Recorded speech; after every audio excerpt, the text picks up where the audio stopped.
Je m'appelle Julien Émail, je suis co-gérant de la SARL Émail, une entreprise de travaux agricoles basée à Saméon, située entre Lille et Valenciennes, à mi-chemin entre Lille et Valenciennes. Nous effectuons principalement des travaux d'épandage, de moisson et de pressage, d'enrubanage et de transport liquide et solide. Nous sommes utilisateurs de la marque Valtra depuis 1988. Depuis lors, on est passé à peu près par toutes les séries 8000, les séries T. On a réalisé tous nos achats avec Valtra.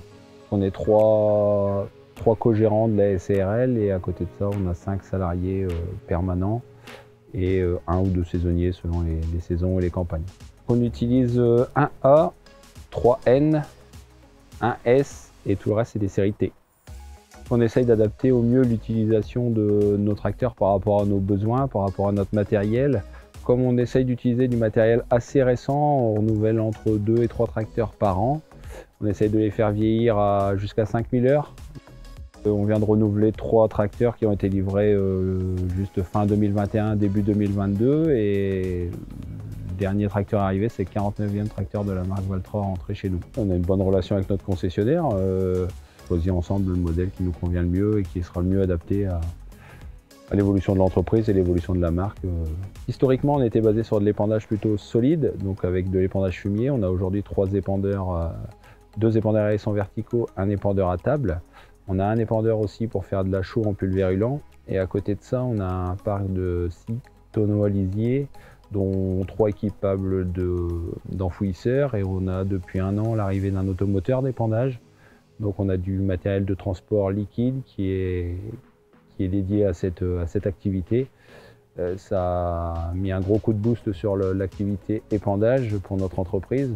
On a réadapté notre matériel, donc nos tracteurs. Le dernier, on l'a pris en pneu routier parce que c'est un ensemble qui ne fera que et uniquement que de la route, avec une tonne à lisier qui fera que du transfert. Et donc on a entre 3 et 4 cuves qui restent attelés annuellement et qui font entre 1000 et 1500 heures par an. Le point fort du tracteur, c'est déjà son rapport poids-puissance qui est bien adapté. On a la boîte PowerShift qui convient parfaitement à notre utilisation et qui est assez souple et très confortable. On a un tracteur avec un pont avant suspendu qui est confortable. On a un univers en cabine qui est moderne et agréable et qui reste très simple. C'est très important, surtout si on a des salariés. Il faut vraiment qu'en montant dans le tracteur, on sache au moins se débrouiller avec le minimum. Et après, des fois, même juste par téléphone, on arrive à le guider sans problème. Donc on a renouvelé un N174 et 2 T174. Donc le N était en direct et les 2 T174 c'était des T versus. On a fait le choix de repartir une série au-dessus, donc on est passé sur de 215. Plutôt que d'être passé en versus, on est passé sur de l'active. Et le T, on l'a repris dans la même configuration. Alors pourquoi un active qui remplace l'écran Smart Touch? On a gardé un écran Smart Touch pour l'utilisation qu'on en a au GPS, puisque c'est des tracteurs qui sont équipés et prééquipés de l'autoguide. Mais on avait sur ces 2 tracteurs-là pas forcément l'utilité d'avoir les réglages hydrauliques ou tous les réglages qu'on pourrait trouver dans le Smart Touch, vu que c'est un tracteur qui est dédié uniquement à la route et un autre qui sera dédié uniquement à l'épandage.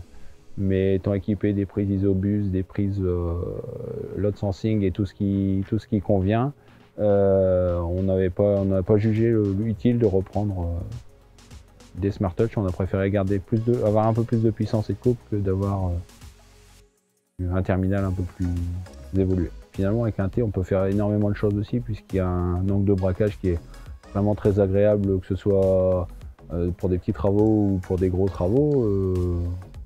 On a des tracteurs qui sont très polyvalents, je pense, dans la gamme Valtra. On a un écran type Smart Touch dans tous nos tracteurs, même dans les actives, qui nous permet de gérer notre outil qui est en liaison Isobus et de piloter notre autoguide. On aime bien avoir des tracteurs qui nous ressemblent, et puis on a une image de marque à maintenir, je pense. Chaque chauffeur est libre de personnaliser après son tracteur comme il veut. Le fait de conduire du matériel qui est propre, récent et entretenu, je pense que c'est un bon plus pour nous comme pour eux.